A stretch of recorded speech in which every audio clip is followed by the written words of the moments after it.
Hey everyone, it's ACJ here with part 3 of the Photoshop tutorial series. In this tutorial we're going to go quickly over the menu over here. We're not going to highlight on every single tool, as most of you will probably be familiar with it, but it's more the tools that we don't actually know.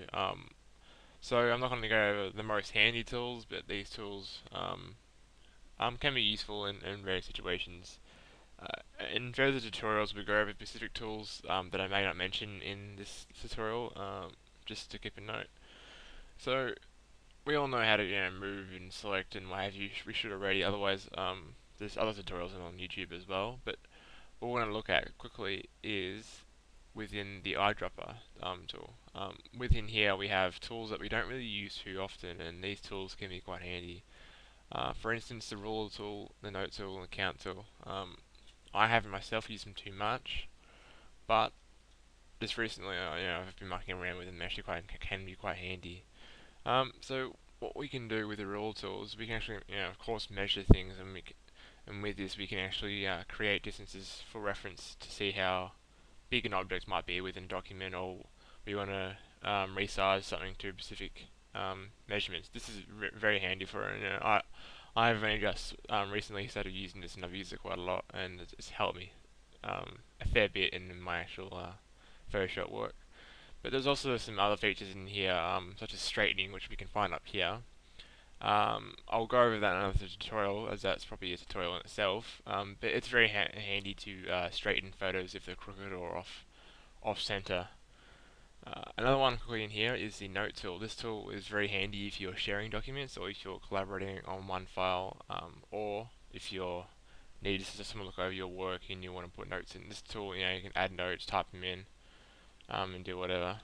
And it's very handy to say if you want to reference an image, you want to say you want to ask a question about the specific place, you can send the PSD to someone, they can open it up and actually view these. It's quite handy, like I said, to share, as people can actually see what's going on behind and actually see your comments on the actual on the item. And the note tool, note count tool, I haven't used this as much, but this can be quite handy in some situations where you're counting or repeating things. It's a very simple tool, so to click around a document. You may not be able to see too well because of the contrast, but click around the document and it literally just pastes the number in sequence, in order. And if you're counting multiple objects on a document, you need to keep reference to them. It's very handy to use this. And again, both these, the note tool and these number tool, will not show up in the final document. These are simply Photoshop layers on top of it. So you can use the keyboard shortcut Control H, and it'll hide all the notes and the numbers, so you can see the document properly. That's just a quick tip. We're going to be going over some other tools such as the spot healing brush later on. So we'll skip past that. The clone stamp, and the pattern stamp are very similar to some features within there as well, which we'll go over as well. All these really want to go over. And quickly, just when you look over these 3D things over here. Now, these 3Ds are probably not going to be used too much with the average Photoshopper just doing normal Photoshop stuff, but Photoshop has now, introduced 3D aspects to the actual to CS5 and what have you, and I think CS4 maybe. I'm not too sure about that. But it allows you to create 3D objects within the actual document. Right now, I'm just going to quickly create a cone, as you can see here. And using these tools over here, we can rotate, roll, pitch the actual the 3D object itself, so we can actually use it as a reference or draw on top. I'll probably go into an in-depth tutorial just of 3D itself, but just for now, these are quick tools, and here's the camera rotation tool, so we can see and move, and it gives you the plane with options as well to turn it off and on, and that's basically it. Rotate view, which is I think is new to CS4 possibly as well, or the OpenGL features, allows you to rotate the document as such. This can be handy for people who use tablets.